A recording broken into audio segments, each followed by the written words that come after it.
Welcome back, everybody. It's been a little while. Today I'm here with my friend Michael Cruz. Known Mike for 7, 8, 9 years now. We met at a Wake Church at a potluck. That was a cool period in my life. I had no friends before that. I immediately walk into this big swath of people. And Mike was the married guy who was also pregnant. Well, I wasn't pregnant, but my wife was. It's such a weird thing that people say. Yeah, my wife and I are pregnant. We're pregnant. Yeah, no, we're not pregnant now, but we were at that time. Yeah.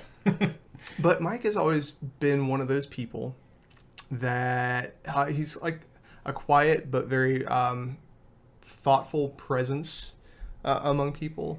And I've had the privilege of getting to know him for the past year or two, ever since like COVID or so. I feel like I've gotten to know you more. Yeah. Definitely more intentional about hanging out since then. Yeah. And it's weird because like as adults you have to be more intentional, you know? Yeah. Especially as you're sussing out who's going to be part of your core groups as you become more and more mature. Yeah. When you get out of college and it's not just automatic anymore. Yeah. But I guess, Mike, let's start with, who are you?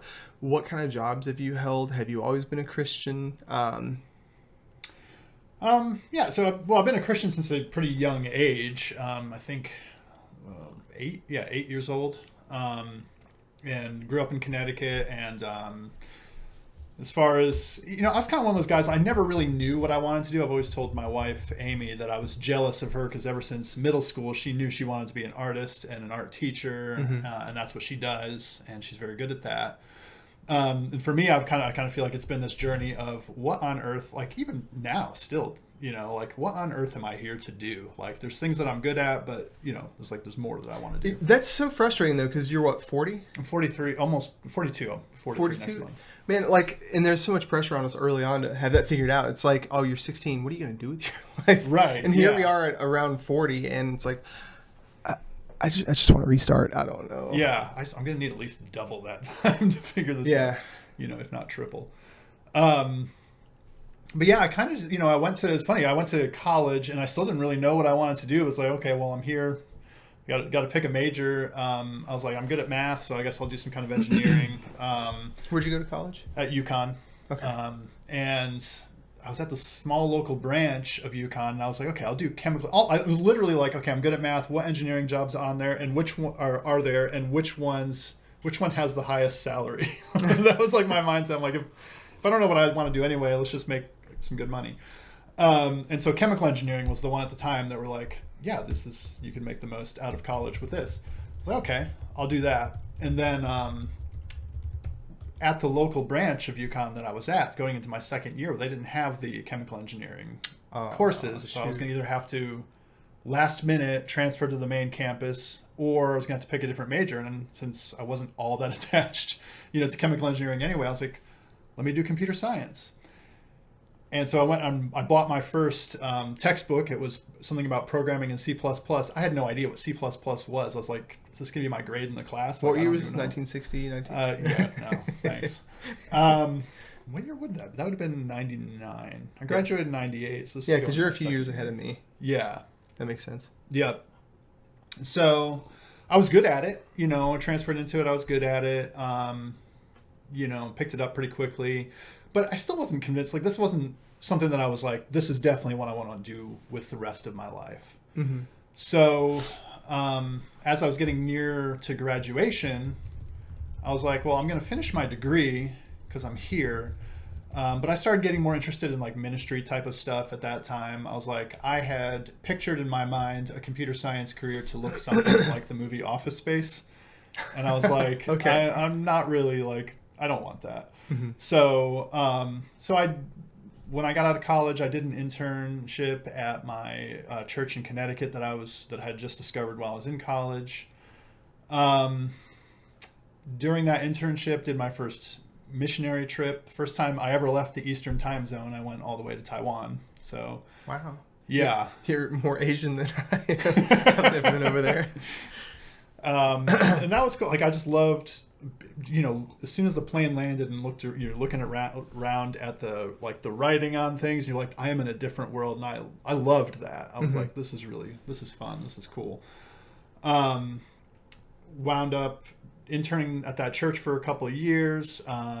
I went on one more mission trip that really shaped my life after that, it started off with 1 week in India and 1 week in Pakistan. And then when I got back from that trip, I had a bunch of time left on my visa for India. And so I was like, I want to go back. I really feel like I started to build a relationship with the churches and the villages that I was at there. I want to go spend more time doing that. So I went back for 3 months, this time by myself. I had gone with a team on the 2-week trip, and then to India and Pakistan. And then I went back by myself to India for the 3 months. And so that was hard. That actually leads a little bit into our topic, because I started to get very obsessive thoughts when I was there. I think it was just something about being isolated away from other people in my culture. These intrusive kind of thoughts started coming in that were very like pressure oriented, very condemning, very much like, you're not enough, you're not doing enough, you're not pleasing God. Even though at that stage of my life, I probably was, in an external sense, doing more for God than maybe I'd ever done. On paper, the math checked out. Yeah, on paper, it's like, well, what more do you want to do? But it's like, no, like there was, I remember one verse my mind just locked on, and it was in Luke 14:33, where Jesus, he's talking, he concludes what he's saying at that time with this.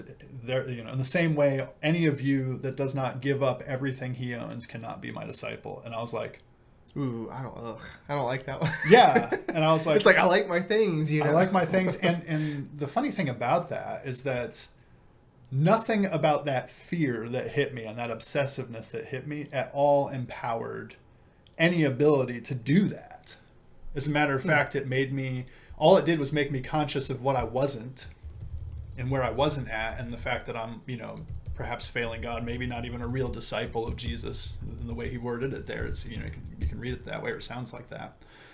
And so just conscious of failure, but in no way did that give me any power to live more sacrificially in any way. It just actually made me more self-conscious. Yeah, I've never thought about that verse that way. It's just about how sacrifice and denial and all that stuff should empower us to do things that we're supposed to do. I always thought, oh, you give this up just for the sake of giving it up. Yeah, well, and I think that's where that's probably what gave me trouble with it, is that it became sort of like an external legalistic thing instead of the heart of what he's saying. I think if you were to take the heart of what he's saying, what he is saying is, look, get free of these things that would entangle you or keep you from following me. And that's really the heart of it. Whereas I'm much more focused on, at that time, like the letter of the law. It's like, no, I still own some things, so maybe I'm not pleasing to him. Maybe not all of me belongs to him. Talking about striving, I think about that a lot, because there's a big divide between the Christian world and the non-Christian world, and there's a lot of animosity in between, both ways. And one of the things is like homeless people, right? Like, we're supposed to give to the homeless and help those, but it's like every time I go past somebody that's homeless, and I'm assuming they're homeless, I don't say, hey, are you homeless, to qualify first. Yeah, I'm thinking, okay, I have money in my bank account, I should give to them. And every time I don't, there's this mild undercurrent of, ooh, I didn't do what I was supposed to do. Because you just said nothing about obsession empowered me to do what I was doing. And it's like, I don't know, I always have felt like there's this expectation that I have to in order to be a good Christian. And then if I don't do it, the other side's going to be like, see, you're not everything that you profess to be. And so it's like, ooh, like I'm glad you said that, because I frequently, and I know a lot of people feel this way too, feel like because they don't do it 100% of the time, they're failing. Yes. Yeah. It's like this perfection. Yeah. And I think that, there's a couple things that go into that. One is I am 2,000 years removed from Jesus speaking those words. I am culturally not in the same part of the world at all either. And so, there's an audience that he's talking to that have certain issues and certain hang-ups that in a lot of ways are similar, obviously, to our. I mean, we live probably in the most materialistic and greedy culture perhaps that there's ever been, but there's also there's a spirit behind what Jesus is saying, and then there's, well, what words would he say if he was addressing me or us today? Mm-hmm. And there'd be similarity and some overlap, but then there's some other things where he might just things he might word differently or just phrase in a way that culturally we'd be able to grab onto and ride forward. Though he also made a lot of statements that were not easy for his contemporaries too. So, Mm-hmm. Well, so you were talking about not being easy for us today. I kind of want to move forward with your story in that way, because I think watching you over the past couple of years, because when I knew you, you did some kind of, I always forget what your title was back then or your job position. You did some kind of development or something for a company. What was that you did exactly? So, and I still do this. I build web applications, and so I did wind up getting back into software development years later. I mean, it was probably a good 10 years after graduating, more than that actually. And so that was. I mean, it was good. I was still, I kind of found that I still enjoyed it in some degree, and it wasn't like Office Space, so that was a relief. I found the culture behind it could be a little bit different than that. Mm-hmm. But yeah, I wound up working. I did some work on a few different applications on my own. Wound up getting a job for a marketing company that they were building software to kind of run their marketing agency. Worked there for 6 years, and just recently, about a year ago, went off on my own as a freelancer. So still doing web application work, but just as a freelancer instead of in a full-time position. So yeah. Something that fascinates me about watching your story from a third person, well, I guess a second person perspective. You said earlier, what do I want to do with the rest of my life? And then you ask yourself two questions: what am I good at, and what makes the most money? At that time, yeah. Yeah, and I think about that a lot because pragmatically, we should do something that we're good at, I think. Yes. Because, there's that verse that talks about how we're all part of the same body, but we're different parts. And, a hand has a specific function that it excels at that a foot just can't do, Right. And then what made the most money? It's like pragmatically, you have a family to take care of. Yeah. If you don't work, you don't eat. You got responsibilities. You have a house. You have a car.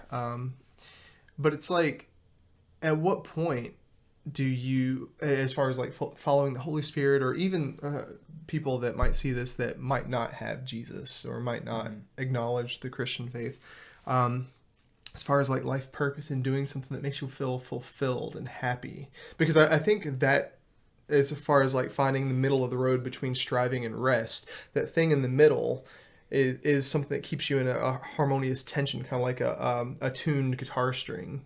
Yeah. Because I think we're all questing after that purpose to say, I'm not just making money. I'm not just doing something I'm good at. I'm doing something that, especially at our age where people typically have a midlife crisis. It's like, what is the sum of my life? Like Solomon, when he was like, what is all this? I've accomplished everything and it's all vanity and chasing after the wind. What is the sum of my life? Yeah. Right. So I guess for you, sussing that out over the past couple of years, you still am, yeah. Yeah, tell me a little bit more about that, because I know your position's a little bit different from mine. You have a couple kids, Yep. We're both married, we both have homes, but, we're also trying to find our place within the Christian faith as far as like community. Mm-hmm. Like I know you and I have both been trying to figure that out for the past couple of years. So, sorry, I know I dumped a lot on you with that, but I guess if you think about your profession, your faith, your community, and throw that all in the mix and where you're at right now, talk a little bit about your current, Yeah. and how you're navigating striving and rest. Yeah. Actually, it's funny because I was just putting this I was journaling about this last night. That it's still like it's a question that just comes up for me a lot. Is like, what am I made to do? What am I here to actually do? Because the development work, I can find a lot of purpose in that at times, And of course, there's the practical side of paying the bills. That hey, like Amy and I have 3 kids, and I want them to eat. Like there's these practical things. But yeah, it's been lately more and more of, I guess you would maybe call it a midlife crisis a bit. It's kind of like, what is actually worth my time? What is actually worth doing? And for me, I know that I think it's going to end up for me in a place of a little bit of balance. I think going out as a freelancer, doing some software development work, I think that that's good. There's some good stuff in that, the way my mind works, the problem solving side of it. I do like that. And also I feel like, when you go deep into something, even if it seems completely unrelated to anything spiritual, I can't tell you how many times God has spoken to me through what I do for a career. The way that programming works and certain things that make for good software work because they're the way that God designed the universe to work. There are these principles that we discover that it's like, okay, if I build the software in this certain kind of way, that works because that's just the way everything works. Mm-hmm. And I love that. I love when those connections happen. I would say that connections actually for me are one of the most important things. When I see the way things are interconnected, that just lights me up on the inside. I love that. Yeah. But there's another part of me that knows that I don't think I'm made to do software development full time. I think it's like it needs a counterbalance. Mm-hmm. I like talking with people. I like stuff like this. I like teaching. I have a desire to, we were just talking a little bit about community. I have a desire to try to help build community in some way, even though I don't really know what that looks like yet. So there's this, tension is a good word for it. Mm-hmm. Between what I practically have to do right now to keep the bills paid and that I do still enjoy, versus something that feels a little bit more intentional in terms of purpose. Mm-hmm. And that can lead to a lot of, I think that especially these last few years, I have felt a lot more of a burden mm-hmm. in general. It's like there's that tension between personal responsibility and trust. And it's like, how much of this is on my shoulders to figure this out, to get where I'm supposed to go, and how much of it can I rest into trust and trust that, God is leading me. Mm-hmm. I'll find where I'm gonna find where I belong. I'm gonna find what I'm supposed to do, and I'll do it. Yeah. Yeah, I think I struggle with that too. Because just thinking about striving, for instance, I know that when I've operated from a place of deficit, like I need more money or I need more relationships or I need whatever, it's like I just start trying to gather all the sand before it slips through my fingers, and I find myself just going way too hard and using up all my resources and getting exhausted. I don't know, like for you, what does striving look like? And what do you think fuels that? So for me, I will say this up front. To me, striving, I don't think of as a healthy term. I think that, not that I think that all effort is bad, but in my mind, the word striving just has a negative connotation. Mm-hmm. So I'm sorry, what was the question that you asked? Well, I just got myself off track saying that. That's okay. I'm just curious, as far as striving, what that looks like in your life, and what do you think motivates or fuels that? Yeah, I think that it's that tension. There's two tensions for me, two major tensions that I feel like have fueled that. One is the one I just mentioned, which is personal responsibility versus trust, where I think that my sort of natural self has tended to take on everything as personal responsibility. All the weight is on my shoulders. I got to get things right. I've got to figure things out. Otherwise, kind of like the Luke 14 thing that we came, was like, if I don't figure out selling everything I own, I won't be his disciple and I won't be okay. That kind of stuff versus being able to rest into trust.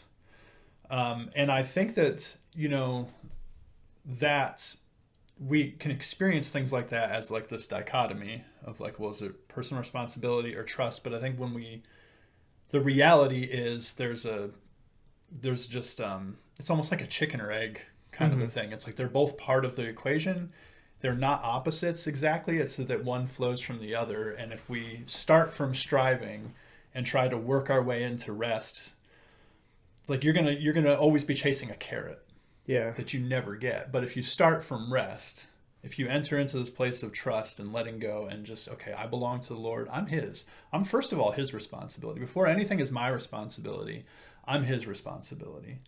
And then letting a healthy sense of responsibility flow out of that. That I think is where there's a healthy relationship between the two. So it's working from a place of rest. Yeah. Internal rest, external labor. Yeah.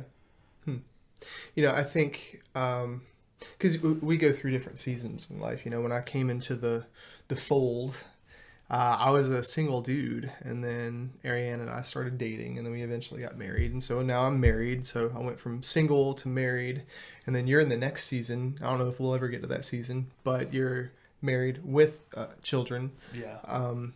And so just thinking about what life was like for me in my early 20s, I didn't really have I didn't have a good support network. I didn't really know how to identify people that cared about me in a way that was not profit oriented.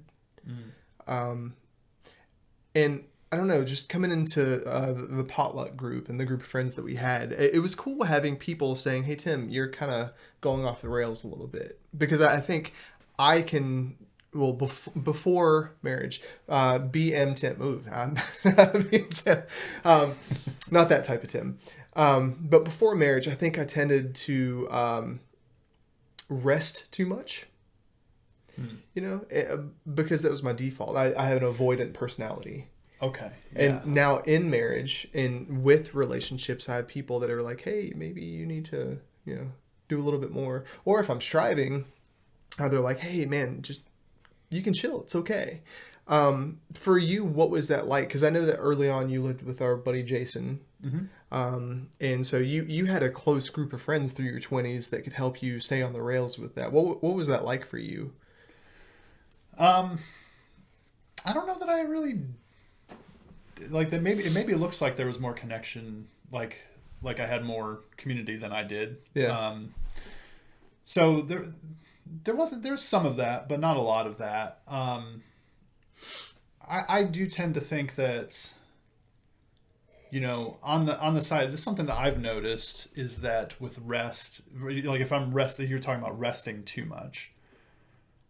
I don't know how it is for you, but one thing I've noticed for me is that most of the time when I'm kind of getting into like a more lazy mode, I guess, and I'm just not doing as much, it's actually not rest. Mm-hmm. It's usually actually because the burden on the inside is so much that even the simpler things become difficult, become overwhelming, and maybe imperceptibly so, and maybe obviously so. But I think that's what I've tended. Like, I don't think anybody's natural mode is just to do nothing. I could be wrong about that, but I think that most of the time when we're not acting out, when we're not producing something, not producing fruit in some way, shape, or form, and the other, like there are seasons I think where you enter into that are restful, and I think that's good. But I think that when it gets out of balance, that it's actually more of a what looks like a lack of striving is internally actually a lack of rest that would produce the right striving.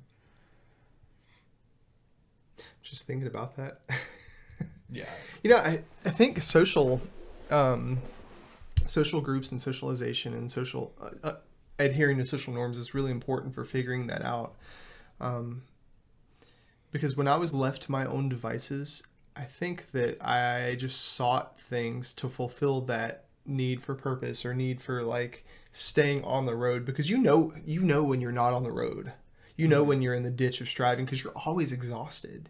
You're always like, I need to do more. I'm not good enough. I haven't done good enough. Like with my school, a 3.9 GPA was not good enough. I needed to do better. I needed the extra credit, even if it was 2 points that wouldn't affect my grade, just because I felt like I needed to achieve that to be better. But then on the other hand, It's like, man, I've played 17 games of League of Legends tonight. I just need more because I feel exhausted. I need more and um, but I think being in social groups where people say, like my wife, for instance, Ariane, she was raised a lot differently than me. She was taught more structure. She was taught clear lines of termination between work and play. Like get your work out of the way, and then because like right now you and I are self-employed, you know, and so when it comes time for us to punch that clock, it's harder because we are the agency that decides, oh, you're not on the clock anymore. Yeah. But being within a social group, it could be a work group or, you know, a community group where somebody is directing what's going on, saying, hey, you've worked enough. You worked your 40 hours, no overtime. Clock out, go home. And then you have OSHA, like, don't talk to people when they're not on the clock, you know? Yeah. I think that's so much more helpful for me. I don't know. Do you struggle more with striving and all that stuff now that you're self-employed and, you know, you are the agency of your household, you are the father, you are the husband? Yeah. Do you struggle with that more now than you did back in the day? I think so. Yeah. It's kind of funny because like I craved when I had a full-time normal job, like I craved the freedom. Mm-hmm. And now that I have the freedom, it's like, man, some of that structure that was, you know, enforced externally, like you had to be at work by a certain time, all that kind of stuff, that felt burdensome was also helpful. It was like a double-edged sword, you know, that now that's the part that's harder. It's like, well, what time, you know, if I decide on a time to start working, like, well, who am I answering to about that? Yeah. If I decide to change it, who's going to stop me? Yeah. You know what I mean? So yeah, I do. I think there's something about structure that is itself restful, you know, because it's like, I don't have to make that decision. It's made for me. Well, it's like my dog. By the way, since I saw you guys last, I finally got my French Bulldog. His name is Magoo, and he's the best dog ever. I love him so much. But as we were watching videos about how to train dogs and you know, have a healthy relationship with my dog, one of the things that kept coming up was the need for structure. Dogs need a routine. They need structure so they know what to predict and they know when to sit, when to come, whatever. And I think, I don't know, like you said a second ago, when I worked a full-time job, I craved freedom.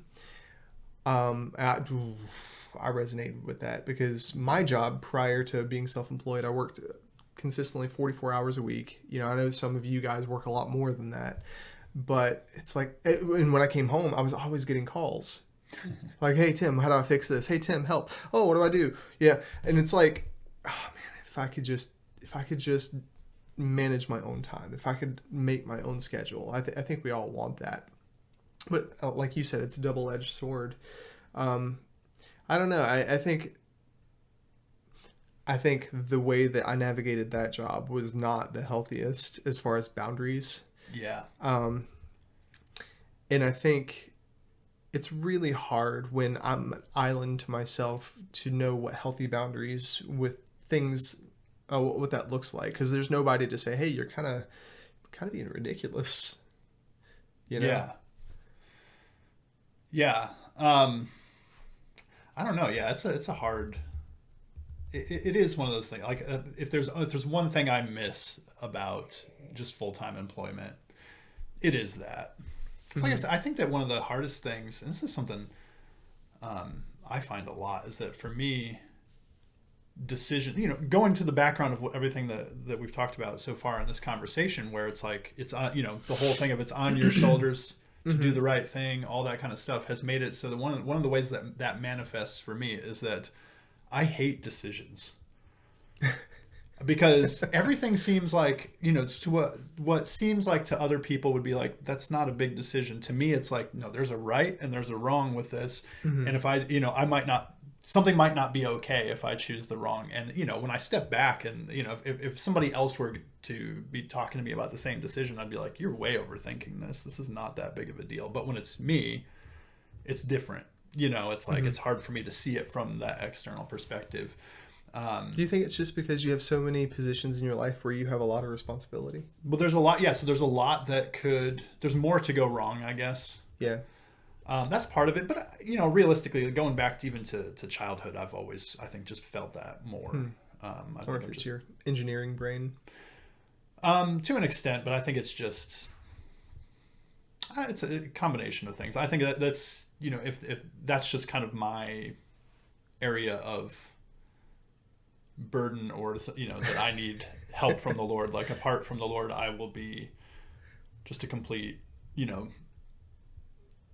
just tearing myself apart with every little decision. Yeah. And so I need that. Hey, it's okay. Just rest, just trust, just Yeah. things are going to work out. Even if you make the wrong decision in this, like that's not one time. Mm-hmm. That's it. Your life is pass fail right here. It's like, no, there's more coming.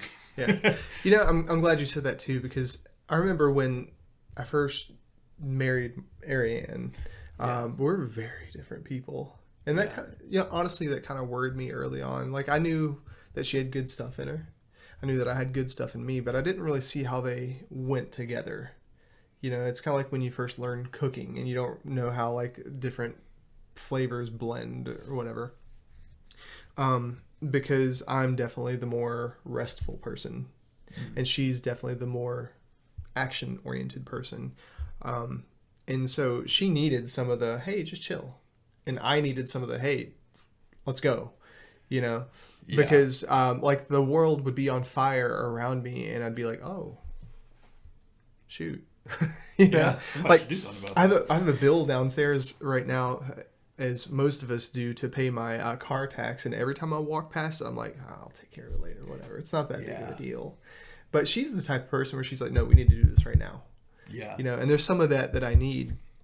And I think, I don't know, I think I really appreciate how in our relationship she helps me, she pulls me out of the ditch and I pull her out of the ditch, and that's why I'm thankful for people like you in my life too, because I can listen to your process and listen to your story and say, oh my gosh, why do I have this worldview that, it to me it seems right, but now that I'm listening to Michael's story and how he's reconciled things, ooh, there's actually a better way.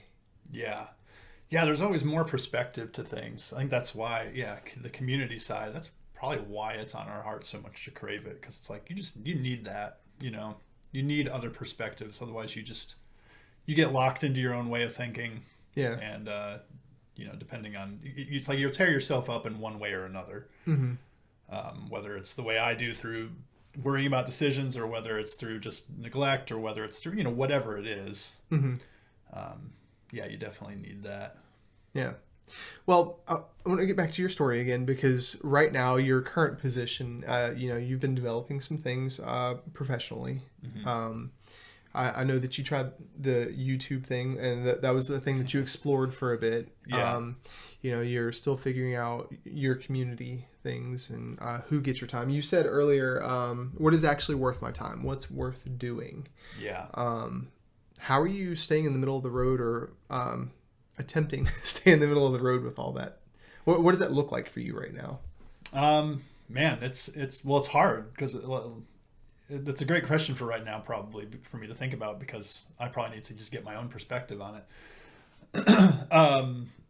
Because right now, I mean, it looks like I have some contract work, and it's not anywhere near full time right now. And I've kind of purposely not gone out to get more right now, because I'm wanting to leave time to explore these things and, figure out some things, figure out what else I can add, what else I can do that's closer related maybe to who I'm made to be and all that. And so, right now, a lot of that looks like, me getting in the hours that I need to get for development work. Mm-hmm. And then having some time to just journal. I've always been a big journaler. Mm-hmm. That's the way God speaks to me. It's like when I process things through writing, it just helps me a lot. And that's kind of it. Like I don't know, just like I'm finding it's a very iterative process. Like it's some trial and error. Like you had mentioned the YouTube thing. What that was I had done an apprenticeship with an online fitness company got a trainer certificate through them, thought maybe I'll start doing some fitness training and start with some YouTube videos about fitness. And I mean, I was kind of excited about that for a little bit, but then it was like, this isn't quite the fit that I was looking for. And so there's been, for me anyway, it's like a trial and error process has been part of it for sure. But then that's frustrating too, because it costs time and money to do all that stuff. And then for it not to, it's like, Well, I remember as you were doing that, though, there were little things you were picking up, little pieces to the puzzle, because you were talking about the step process of doing 10% more each day to get to your goal. Yeah. And I don't know, that really helped me to not only watch you go through that, but also hear from you what you were learning through that. And I'm sure that has something to play in how you're navigating, the difference between rest and striving currently. Yeah, I mean, and that's the funny thing for me. Like, I think that I almost do things more for that side of it a lot of times than necessarily this is the thing that I'm going to go do for the rest of my life. It's more like I'm in here to kind of pick up more connection points, things, more little nuggets that just connect the rest of my life together. Yeah. And just make sense of it and help me to, even if it's not like, hey, I'm going to be a fitness teacher or, trainer or something like that. There's certain aspects to incremental growth that you learn through that. Pushing yourself, but not pushing yourself so hard that you don't want to show up the next day. Yeah. Healthy relationship with what it means to grow in this particular area, because, it's almost arbitrary that it's fitness, because you could throw anything in there. I want to grow in being a better writer. Well, how much do you practice a day? Do you just go all out one day and burn yourself out so bad that you don't want to write another word the next day? Or do you have a healthy kind of, okay, I'm gonna write a little bit, call that good enough, be okay with days where I didn't improve noticeably from the day before, but hey, it was more reps, so to speak. It was more practice. And so even though it's not obviously better, I'm trusting that in the grand scheme of things, that daily showing up kind of thing will add up to better. And so I love that. I love that that's, something that I've learned through fitness. And, and then you say that, and it's like, probably anybody hearing those words is like, well, yeah, I already knew that. But there's something different, I think, when you have to get practical with it. There's a head knowledge knowing it, where it's like somebody says something, you'd be like, yeah, I know that. But then there's hey, I'm implementing this now in my life. It's becoming living knowledge. Yeah. That now I'm able to implement in other areas that I wasn't able to before. So. Yeah. Well, you said, like, just thinking about this and how you said earlier, you're trying to figure out what's worth doing. Yeah. How do you identify what's worth doing? Because there's so much you could do. And, before we started, we were talking a little bit, and you were talking a little bit about outside opinion. Because especially in the Christian faith, there's a lot of outside opinion on what you should be doing. Yeah. And there's a lot of like rule, like a lot of people, the thing that people get wrong about the Christian faith, personal belief, that I believe is true, is that having a relationship with God is not all about rules. Yeah. It's a lot more nuanced, and it's not about just checking all the boxes. Like, did I tithe today? Did I, pray today? Did I do all like those are all important components to a relationship. But if you get it wrong, it's not like he said, failure. Try again. Try again is important. But thinking about outside opinions and how you decide what's worth doing, because there's a lot of noise out there that says you need to be doing this, especially in your position where you have a lot of titles that you carry. You're an entrepreneur, you're a father, you're a husband, you're a male, you're white, you're an American. Like, there's all these things, and it's like, oh, well, this role should be doing this to be a success. And you only have 24 hours a day. You only have a certain amount of calories to burn. How do you decide for you what's worth doing apart from people's opinions? We got to buy a big bag of Cheetos so you have more calories to burn. No, I think it's, there has to be a tuning out of all that. There has to come a point where you realize there are too many voices to try to please. There's the voice of certain kinds of our culture, everything that you just mentioned, all those voices, they all have an expectation, And when you don't line and to see how powerful those expectations are, go look at any controversial YouTube video and read the comments, right? Like, people are not gracious when you violate what their expectations of how a person should be are. Like, people, like they'll lay into you if they have the chance to. And so there's a lot, like, and those voices, I think, weigh heavy on us.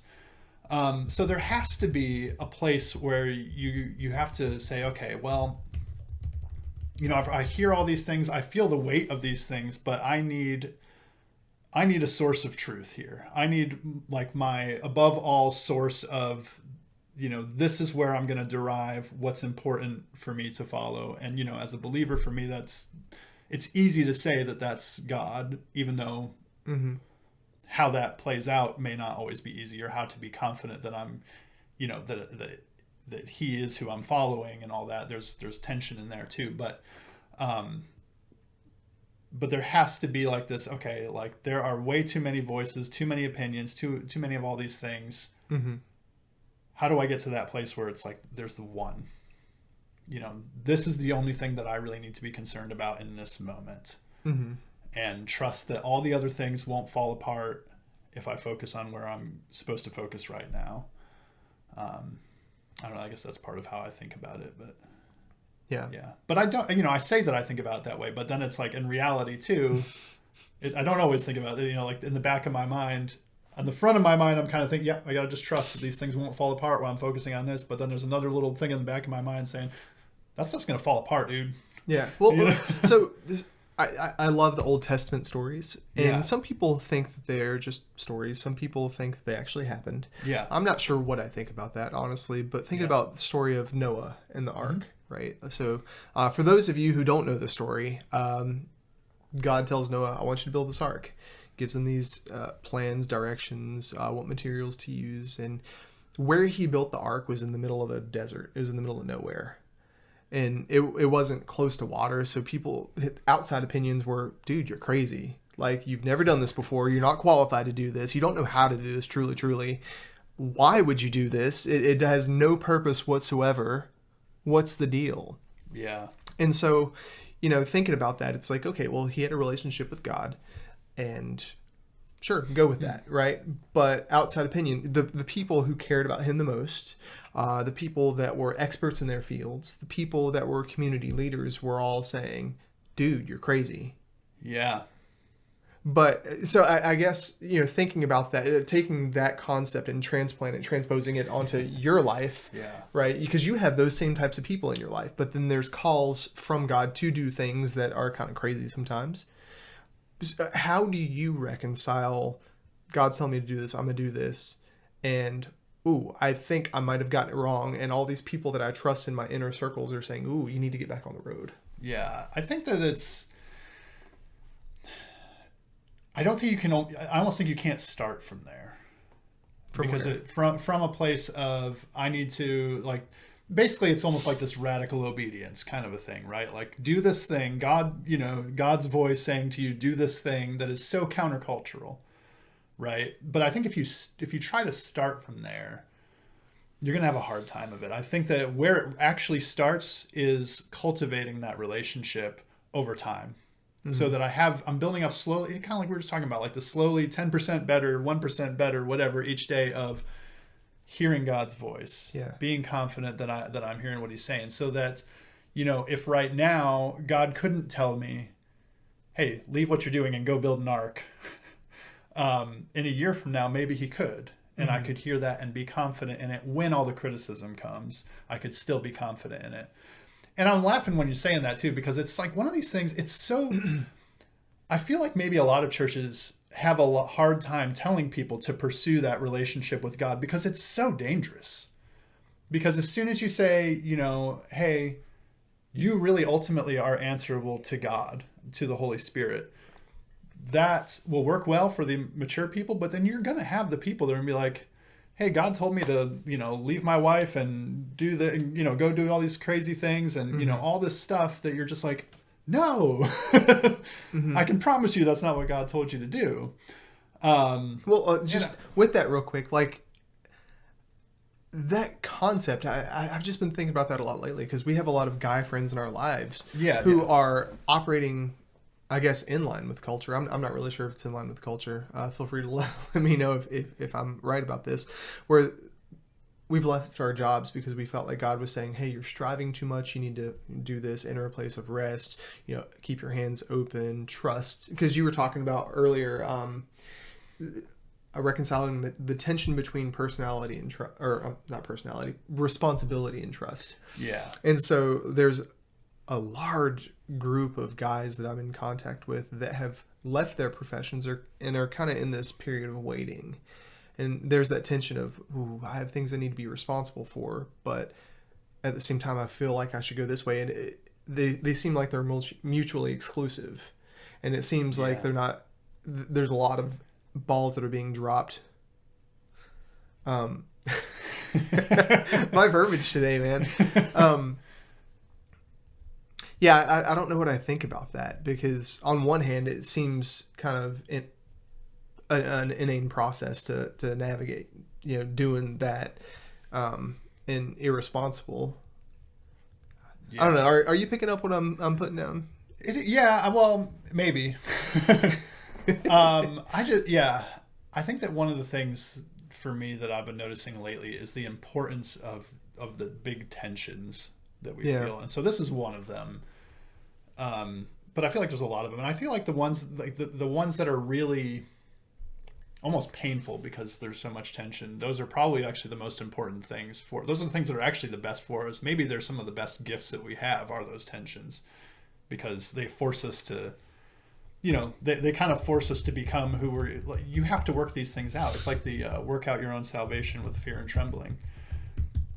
But then following that up with the next verse of trusting, that it's God that's at work in you to will and to do. So it's like there's both. It's like there's these tensions, there's these things I have to work out.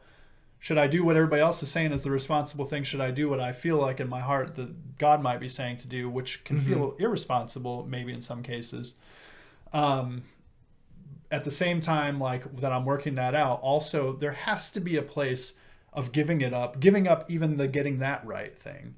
And saying to the Lord, look, I'm falling back into you. I trust you. Even if I'm wrong right now, I trust that you'll lead me back to the right path here. Because if I try to take this on and try to work this all out in my own head, I'm going to drive myself crazy.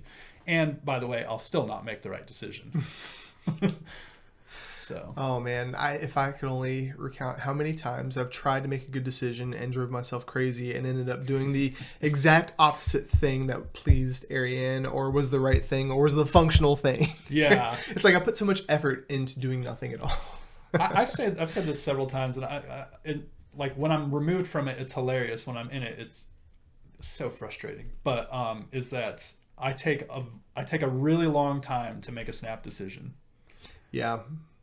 Overthinking it, thinking it's like, and people on the outside be like, man, he's really being diligent about this decision. It's like, it's not healthy though. Yeah. It's not like when I make the decision at the end, I still don't feel better about it than the person that just made it right there on the spot. Think so? I mean, I've had it several times. Yeah. A lot of maybe it's just the ones that stand out. Yeah. And maybe there's a lot more that just go okay that they just don't stand out after it's done and they were okay. But yeah, a lot of times it just kind of feels like, not necessarily even that I definitely made the wrong decision, but that even after I made it, I'm still not confident in it. Yeah. I don't know, dude. Like, I really struggle with that because, I keep talking about Ariane because we are very different. I learn a lot from her. She makes a lot of very quick decisions, very efficient decisions. Sometimes they're short-sighted, but most of the time, they're good decisions. And I'm like, is she just smarter than me? I like to think that. But then sometimes I'll think through because I'm kind of like you, where I like to reverse engineer. I like to think, okay, if I produce this result, let me spider web it back and see what happens. Yeah.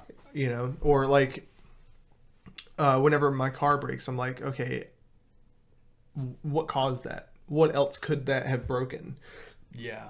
And I don't know. I do find peace in knowing, because it's like there's a level of ignorance that is comfortable. Yeah, there really is.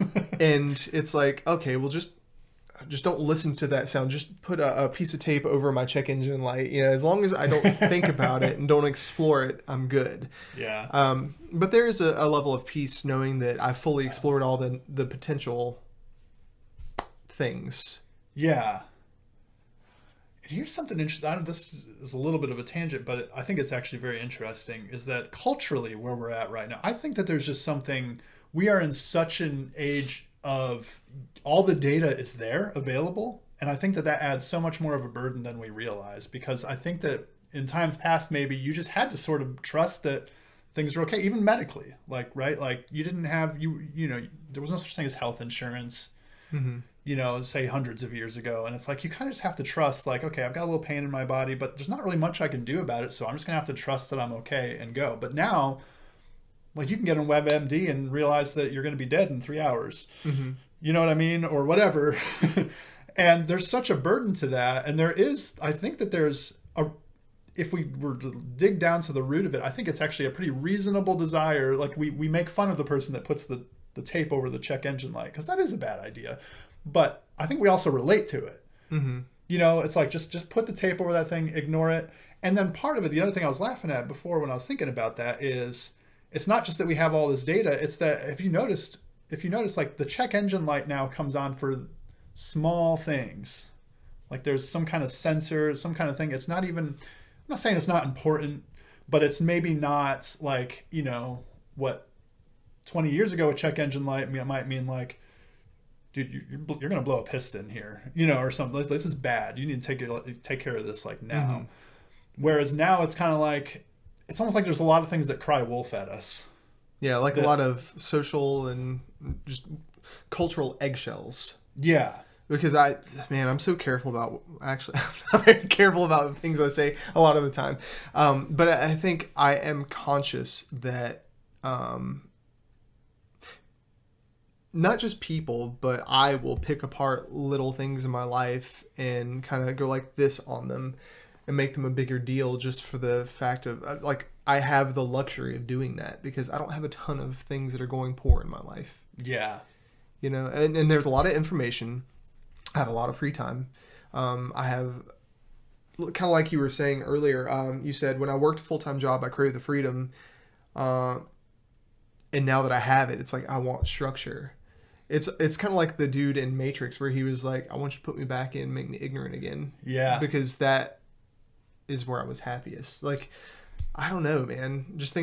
I think about Solomon in the Bible, and he was at the point where he had beat the game, essentially, and he wasn't happy. Yeah. And it's like, as I get closer to 40, I turned 39 a couple days ago. I'm starting to think, oh man, I'm starting to see things that I didn't see before. And the more I see, the more I struggle with being cynical, or the more I struggle with feeling hopeless, you know? And I don't know, maybe that's something to do with maturity that I'm growing into, hopefully. But, thinking about our topic today, striving and rest, like, I don't know, I think I've done a lot of striving thinking that I can avoid all these things. Yeah. But I think there's a maturity that we arrive at in the end game and in our relationship with God specifically, where we realize, hey, I'm subject to somebody who does have all the answers. I don't have to be the answer. All I have to do is say yes when the Holy Spirit moves me to, and I can rest in that. Yeah. And I can fully embrace myself in the state that I'm in with all the weaknesses, because, like, for me to see how overthinking has added a burden to my life, for instance, mm-hmm. and these decisions, and makes these decisions harder. So then I can add one more burden to my life. I have to stop overthinking. Yeah. Well, what does that produce in me? It actually just produces a lot more overthinking about how to stop overthinking. So there comes a place, I think, where it's just like, just take a breath and just accept it. Like, I am one who overthinks things. Yeah.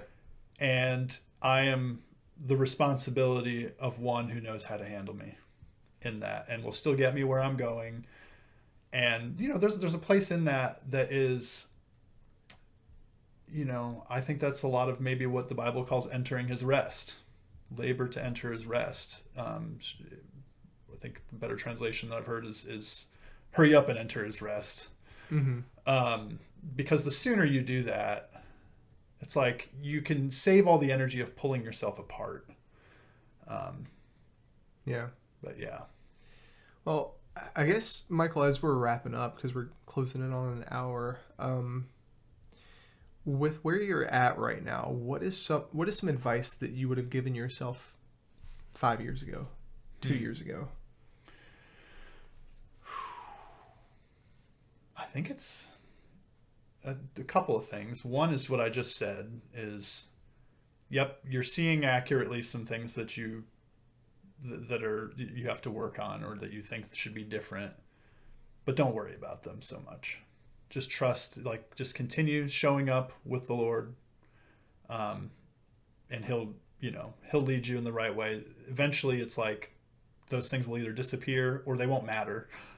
Mm-hmm. I think that the idea of just consistently showing up with the Lord, just consistently letting him speak to you, that would be something that's maybe not a couple years ago, because I feel like I had a hold on that to an extent then, but maybe 20 years ago, Mm-hmm. don't worry about it. Just keep showing up. Like, Yeah. it's the whole cliche, it's not a sprint, it's a marathon. And then I think the other thing is also something I mentioned earlier, which is don't fear the tensions Mm-hmm.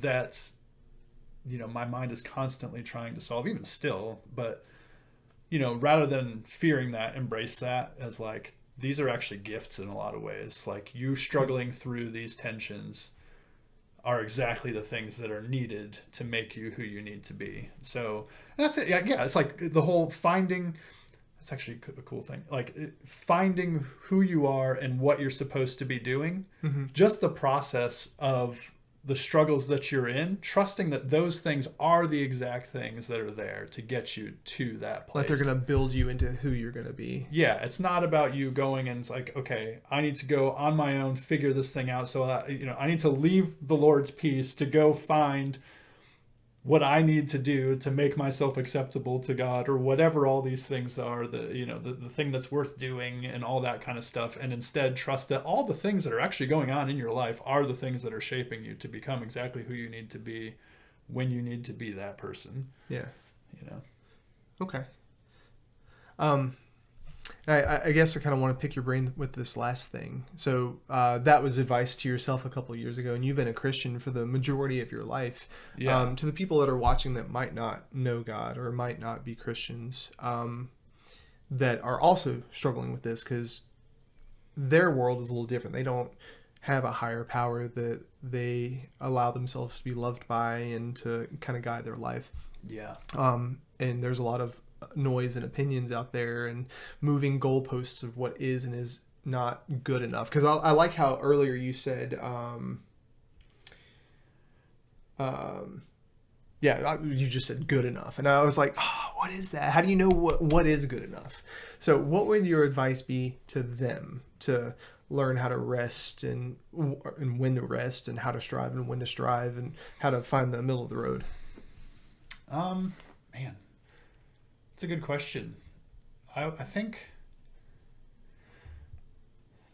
some of the same things that I was just saying about, that I was just saying anyway, is that come into a place, accept who you are, your limitations. Maybe it's a little bit harder depending on specific viewpoints about, like, for me, like, just being able to trust that there is that God is orchestrating all these things is helpful to me. But I think that no matter what, even if you don't believe in specifically a God or something like that, there has to be a place where you can let go and trust something beyond yourself. Mm-hmm. There has to be a place where I think that's it, is that not everything, not all the burdens of life can be on your shoulders alone. It's just not it'll crush you, And so there has to be, in whatever form that looks like, a letting go, a letting yourself be where you're at, be who you are, and just showing up day by day, getting to where you want to go. And even if that means I don't know where I want to go, but showing up day by day so to get a little bit of a clearer picture, you know, and figuring out how you process that stuff too. Like, do you get your thoughts out best by just practical things like journaling? Do you get your thoughts out, or, you know, can you organize your thoughts better by going for a walk somewhere? Or do you get your thoughts out better in community, like just being around people, having somebody you can go get a cup of coffee with, bouncing ideas off of them, or in a big group, you know, wherever it is that happens for you. There has to be a place where you can sort of unburden yourself and sort of let something external speak into you a little bit too. Yeah. Yeah, and something I want for you guys is, specifically if you're not a Christian. If you are a Christian, this still applies, probably more so. But if you're not, I want to suggest 1 Corinthians 13 is a really good depiction of what a healthy person looks like. And it says patient, kind, has endurance, long suffering, which means that they'll go the mile with you when things suck. They'll sacrifice with you. They're not puffed up. They don't believe the worst things. They don't keep a record of your wrongs. And there's a few more things in there, but I want to suggest that you start seeking people with those qualities in totality. Nobody's perfect, obviously, but start seeking after those types of people and build them into your support network. And what that might look like is finding a therapist. You could even talk to, you know, a pastor, even if you're a Christian, because, you know, the thing about the Christian community is that none of us are perfect. But a lot of us know what a picture of God looks like, or at least have a taste of what that looks like. You know, therapists, social workers are also good for that. Pastors, just people that have qualities that are kind, that don't have a lot of expectations for you, that will listen, and just be honest with them and say, hey, like, I'm really just trying to figure out life, and I don't know if I'm going off the rails. I know that I feel deficient in X area. I'm just working too hard, or I'm being too easy on myself, and I don't know what healthy looks like. Can I bounce some things off of you? Can you help me? You know, one of the adages in the therapy world, or just in social culture, is that you are the sum of the 5 people closest to you. And so if you look around and you go to 1 Corinthians 13 and the people around you are not patient, they are not kind, they are puffed up, they boast and brag a lot, it's really going to distort your ability to identify whether or not you're in the middle of the road with that healthy tuning that we were talking about. Like the guitar string, if you were a tuned E string, you're going to be either flat or sharp, you know. So 1 Corinthians 13, use that as a template to identify who you need to surround yourself with, whether you are or not a Christian. I really believe that's one of the starting points to understanding, am I healthy in this way or not? Would you agree? Yeah, that's a good place. And something that's come to my mind too is just having people that will speak something contrary to what you believe, but doing it in love, and being willing to. I think that's one of the things that's maybe one of the hardest things in our culture right now. That I don't think most believers or unbelievers a lot of times are just not good at receiving, is somebody who has something that challenges a belief that's important to you. That's so valuable, I think, because even if you don't wind up changed in your opinion or your stance from what somebody else says, just the fact that that they make you wrestle with it in your own mind. If it's right, it's just going to be strengthened. And if it's wrong, then, you know, usually nothing that we believe is absolutely right anyway. Some of it just needs to be torn down and rebuilt. Even if you believe 99.9% of the same thing as you did before, it's like there's little bits that, yeah, it's just healthy. It's healthy interaction, I think. Yeah. But I think that's I think that's one of the hardest things in our culture is that right now, of like just being willing to hear somebody say something that doesn't align with what you've already decided is true. And like I said, it doesn't mean that you have to then agree with them, but letting yourself be challenged by it is going to help, you know? Yeah. But again, that also comes down to your kind of mental and emotional state at the time. There are times where that's not a good idea. There's times where it's like you don't need somebody pushing your buttons right now. Like you're just trying to get to a place of being okay. But yeah. Yeah. Well, Michael, do you have any closing thoughts? Just out of thin air, probably not so much. Yeah, I think I'm good. Yeah, cool. Well, thanks for hanging out with me today, man, and thanks for letting me be a friend with you over the past couple of years. I've seen you navigate certain things and being honest with me about, the struggles that you've been through, because that's really helped me.